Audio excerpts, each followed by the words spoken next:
Hello, and thank you for coming back to my channel. This is Deidre Does, and today I want to talk to you guys about my journey self-teaching myself code, primarily mostly during the pandemic, and just how I did it and how it got me into my current company and my current role. It was not a straightforward process. I'm definitely going to start out saying that. But before I go any further, please, if you're new here, subscribe to the channel, okay?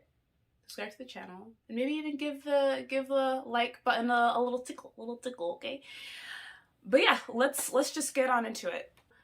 I self-taught myself code primarily during the pandemic, but also during the course of my career, on and off. Over the first 4 or 5 years of my career, I was teaching myself on and off. And so the way that I started teaching myself was through Code Academy. So learning through Code Academy to start was pretty much just to get myself acquainted with the syntax of Python and get myself like that first initial exposure. And this was like right at the beginning of my career in about 2015 or no, maybe like 2014, 2015. And that's when I first started, giving myself exposure to it. It wasn't until a little later on that I would actually started getting myself more familiar with it, like through work. And I want to say that I chose Python because it was a recommendation of one of my professors at the time who actually encouraged me to get into GIS. And Python is huge in the geospatial community. It's the language of choice for automation and leveraging APIs.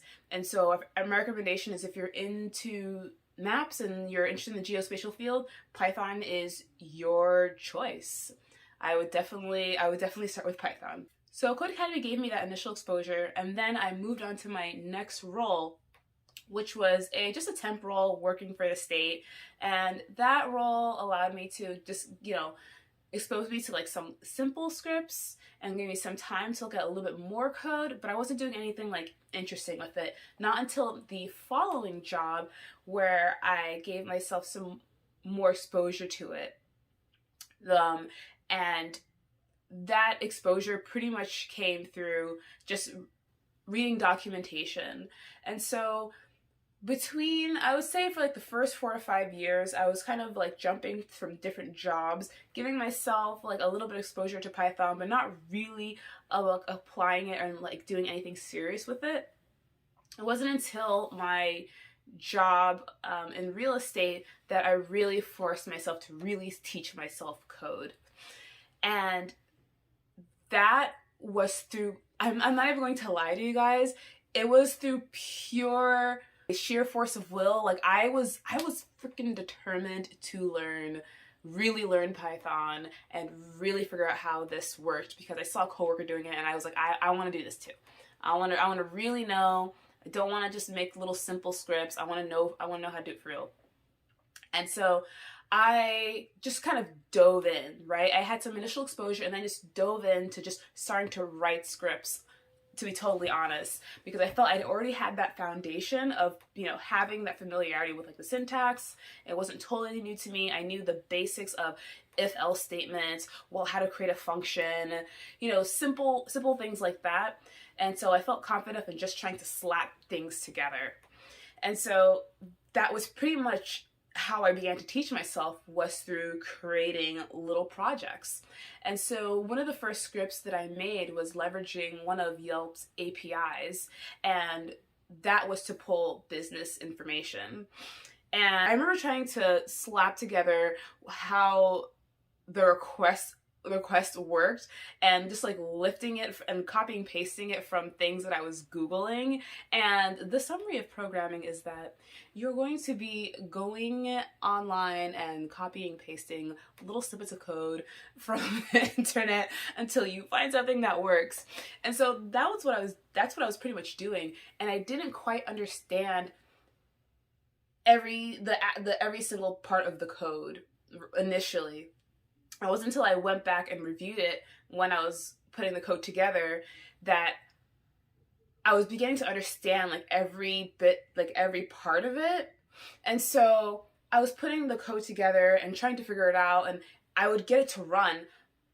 And at that point, again, I still didn't quite understand every part of the code and what it was doing, but it worked. I copy and pasted, it worked. Then I would go back, review it, and try and put the pieces together to figure out I understood every aspect of that code. And it was kind of trial and error. And so, to be honest, that process is the same process I carried over into all of the subsequent projects that I did at that real estate job. And so I would go and find a mapping API, for example, like one of like Google's geocoding APIs, and I wanted to figure out how I could use that and or their Places API to also pull information. And it was through just trial and error, Googling, copying, pasting the code, trying to piece things together, not being totally sure of how it worked, and being very frustrated. Being very, very frustrated and very confused just through putting all the pieces together. But honestly, I feel like making those projects help those concepts really stick in my head much more effectively than if I were to just follow along a guided project that was like handed to me by a professor.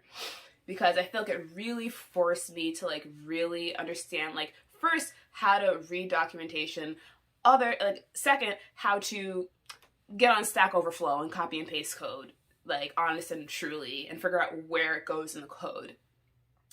And I think learning it the way that I did, I don't think it's really for the faint of heart. I don't think it's for the faint of heart, but I do feel like it's effective if you just want to dive in there and you're not afraid of being frustrated and it taking forever.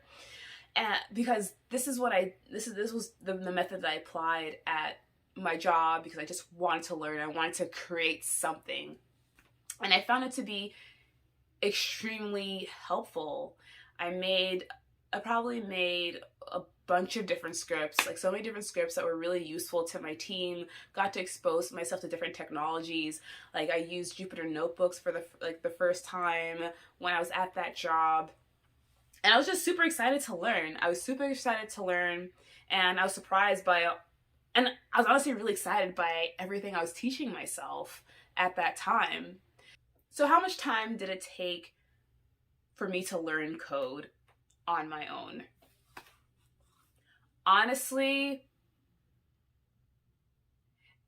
it's really hard for me to put like a hard, solid timeline on it, because I learned it on and off over the course of 5 years, with the last year and a half being the time period where I got like super aggressive about it, like much more aggressive about it.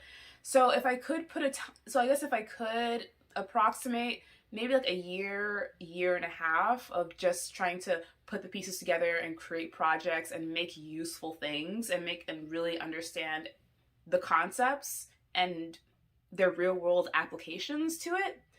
That's probably the closest I could get to putting like a timeline on it.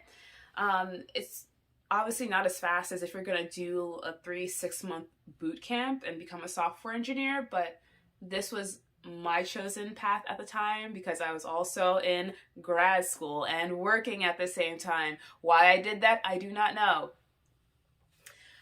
Again, my route was my route, and would I recommend the route that I took? Would I recommend being self-taught to you? To be honest, I really think it depends on the type of learner you are and your patience. Also, finances.